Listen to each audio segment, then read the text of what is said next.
Welcome back to this lecture series on pricing strategy. Now, in this particular video, we'll be talking about cost, market, and share-driven pricing. Now, cost plus driven pricing is the most common pricing procedure, covering the cost and earning defined profit margin. Now, how do you do this particular pricing strategy? Now, first, you will count all the cost, including fixed and variable cost, and then add all of the cost, including marketing cost, and then define a specific profit margin out of all the cost that is incurred during the production and the delivery of the product to the target intended audience. And that profit margin plus the cost of the product will now become the price of the product. Now, the problem with this is it is impossible to determine the total cost per unit of a product.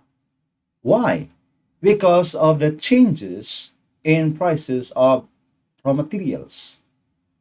Every day, prices of raw materials actually fluctuates, and it is quite impossible that you will be able to monitor all of the prices, the ups and downs, the fluctuation of prices with respect to the production process, including changes in the variable costs, such as the number of people working in the factory and all other variable costs that may add or may subtract on the profit margin. And so it is quite impossible to accurately pinpoint the variation of cost within the production process.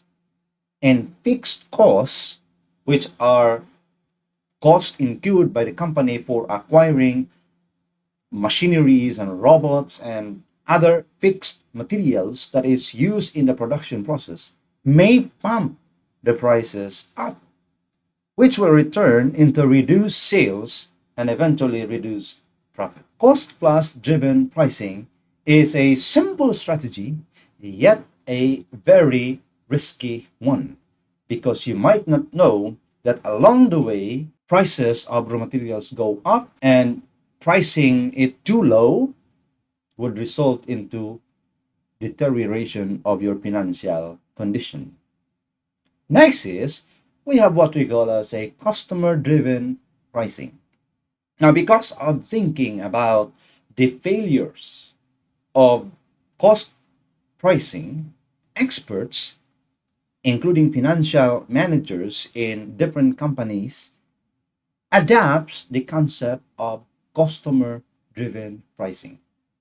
Now, in this customer-driven pricing, the authority to decide on prices were actually removed from the hands of the financial experts, meaning it's no longer the cost that is the basis of setting the price. If it is not the cost, what would it be? Of course, it's the customers. And so the decisions are actually removed from the finance experts and transferred to marketing and sales experts, sales department, because they are at the front of the battle. They know the sentiments of the customers, whether or not the price is too high or the price is too low.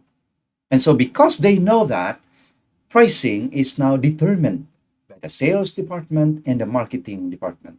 And of course, the primary source of information with these particular departments of the company are the customers. So they ask the customers, how willing are you to pay our product in these particular price ranges? Or how much would you pay for our product? And the problem with this is it is some kind of a delusion, because volume of sales does not necessarily translate to profit. Higher sales volume does not mean business success. Marketing and sales department most probably will reduce the price to create customer satisfaction. By the way, customer satisfaction can actually be bought by reducing prices at an excellent service that is more costly than the price being sought for. Meaning, if your services is worth $100 and selling it at a price $50, of course, your customers will be well satisfied. Why? Because for $100 service, they only pay $50. And it will pump volume up. But the problem is it not costing the entire company and its future? Sales volume does not necessarily mean business success.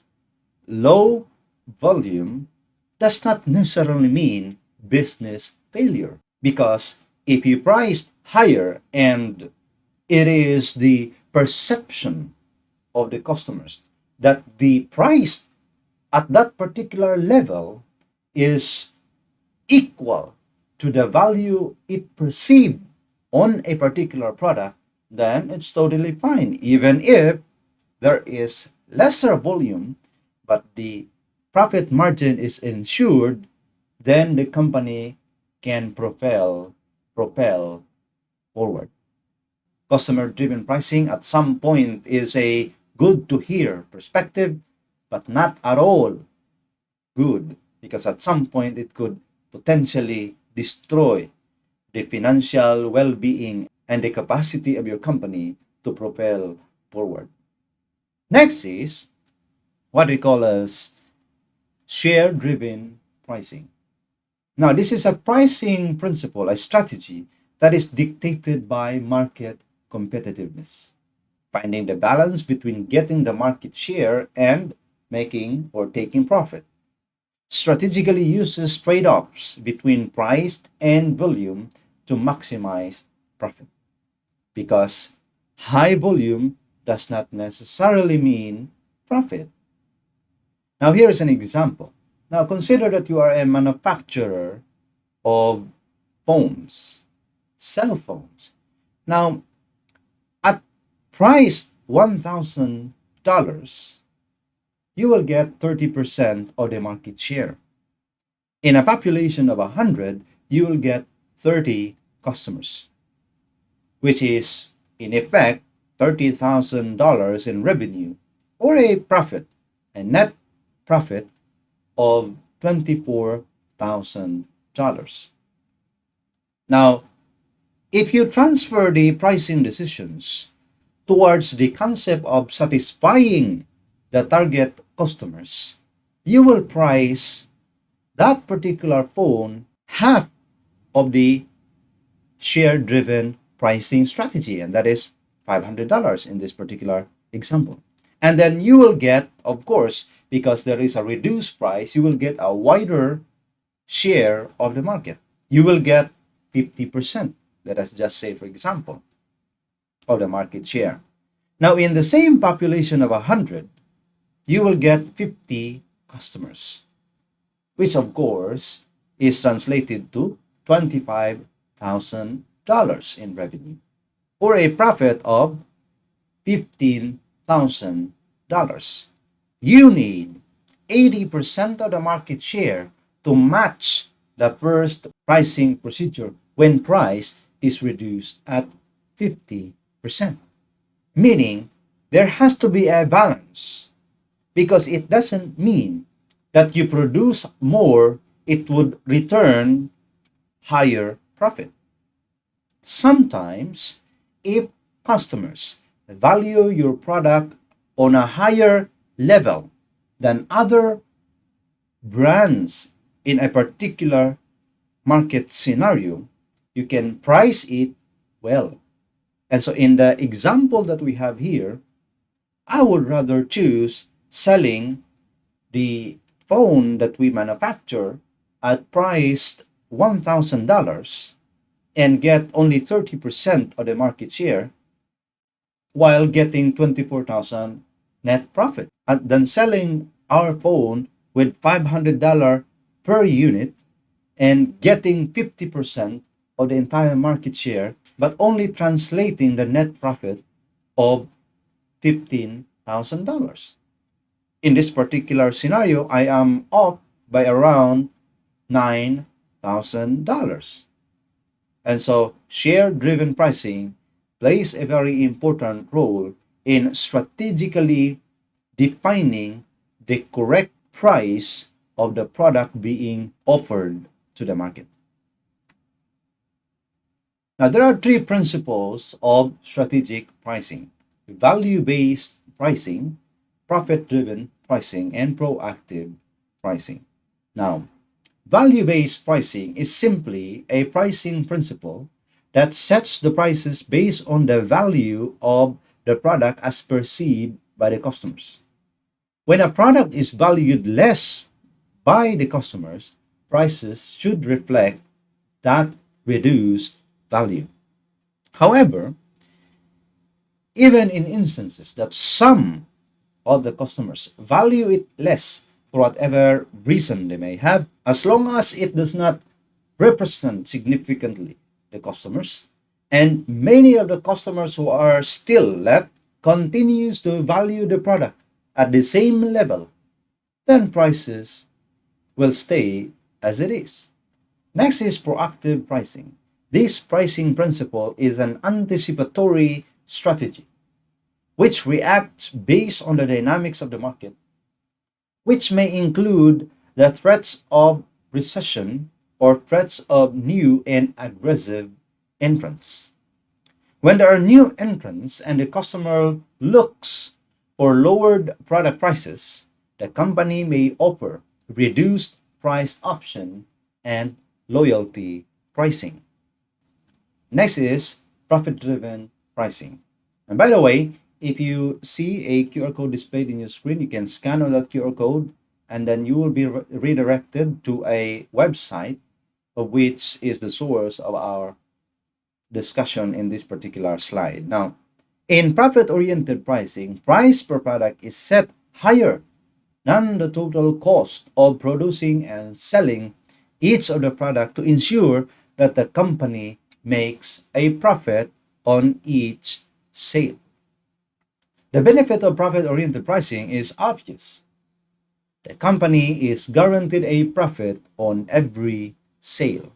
Now, example, Apple, a manufacturer of phones and electronic devices, sets the price of its iPhone at a relatively high level among its competitors.